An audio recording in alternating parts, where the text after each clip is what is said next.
Shalom and good morning. మరి ఒక జంట వారికి కలిగిన సంతానము దూరదేశంలో ఉంటున్నారట. అయితే దూరదేశంలో ఉన్న బిడ్డలు ఉన్న తల్లిదండ్రులు ఏ విధంగా నిరీక్షణ కలిగి ఉంటారు? ఆ దేశంలో ప్రయోజకులయ్యారు, నా సంతానం దీవెనకరంగా ఉన్నారు, ఆశీర్వకరంగా ఉన్నారని వారి కన్నులు వారి రాక గురించి ఎదురు చూస్తూ క్షీణిస్తూ ఉంటుంటాయి. కానీ మన కన్నులతో మనం నిబంధన చేసుకోవాలి. మరి అజాగ్రత్తగా ఉన్న ఒక వ్యక్తి, కన్నులు కలిగిన వ్యక్తి తన కంటి చూపును కోల్పోతాడు. ఆ కంటి చూపు కోల్పోయిన వ్యక్తులను చూసి మనము జ్ఞానం తెచ్చుకొని మన కంటి చూపును జాగ్రత్తగా చూసుకోవాలి.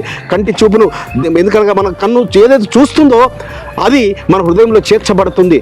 దాన్ని బట్టే మన జీవితాలు, మన కుటుంబాలు ఉంటాయి. సుమా, ఇది నా వాగ్దానము. చూసుకుందాము. విలాప వాక్యములు 3వ అధ్యాయము 26వ వచనము. నరులు ఆశ కలిగి యెహోవా అనుగ్రహించు రక్షణ కొరకు ఓపికతో కనిపెట్టుట మంచిది. ఏ విధంగా అయితే తల్లిదండ్రులు వారి బిడ్డల కొరకు కనిపెట్టుకుంటారో, మరి తోబీతు గ్రంథంలో మరి ఆ యొక్క తోబియా తన కుమారుని రాక కొరకు, ఆ తోబి యొక్క భార్య తన కుమారుని రాక కొరకు ఎదురు చూస్తూ ఉంటుంటారు. కంటి చూపుని కోల్పోయిన స్థితిలో ఉన్నాడు తోబీతు. కానీ పరమ తండ్రి మహాకృపను బట్టి తన కుమారుడు వచ్చిన తర్వాత తనకు చూపు రావడము, ఆ దూత రఫాయిలు పంపించబడి ఆయనకు చూపు రావడం జరుగుతుంది.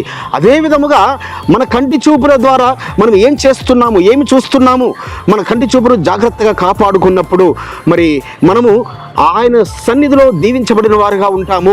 మనం కంటితో చూసిన దాన్ని బట్టి మన కంటి చూపు ద్వారానే కనబడుతుంది కదా.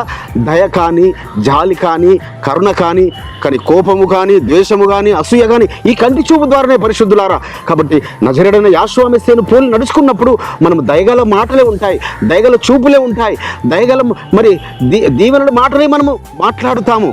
కాబట్టి మనము ఏదైతే చూస్తుంటామో మనము మన కంటితో చూసిన దాన్ని బట్టే మన హృదయం నింపబడుతుంది. మన హృదయం నింపబడిన దాన్ని బట్టే మన పెదవులు పలుకుతాయి. కాబట్టి మనము ఆయన రక్షణ కొరకు ఎదురు చూసేవారము. మన జీవితాలు ఏ విధంగా ఉండాలి? మాధుర్యంగా, ఇతరులకు మన నోటి మాటలు తేనె వలె మకరందంగా ఉండాలి. మన కన్నును బట్టే సుమా.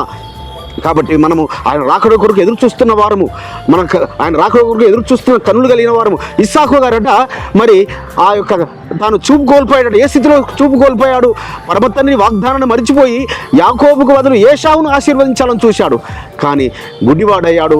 గుడ్డితనంలో యాకోబును ఆశీర్వదించాడు. మన కన్నులు కూడా గుడ్డితనం కలగకుండా జాగ్రత్త పడదాం. అట్టి కృప పరమ తండ్రి మనకు అనుగ్రహించును గాక. మహాగణుడమైన తండ్రి, పరిశుద్ధుడమైన రాజా, అవును ఆయన, మీరు ఇచ్చే రక్షణ కొరకు మా కన్నులు ఎదురు చూచినట్లుగా, నిరీక్షణ కలిగి ఉండి వారము ఉన్నట్లుగా మీ దీవెన ఆశీర్వాదం మాకు దయచేయమని నజరేయుడైన యెహోవా మెస్సీయా నామమున స్తుతించి వేడుకుంటున్నాం పరమ తండ్రి.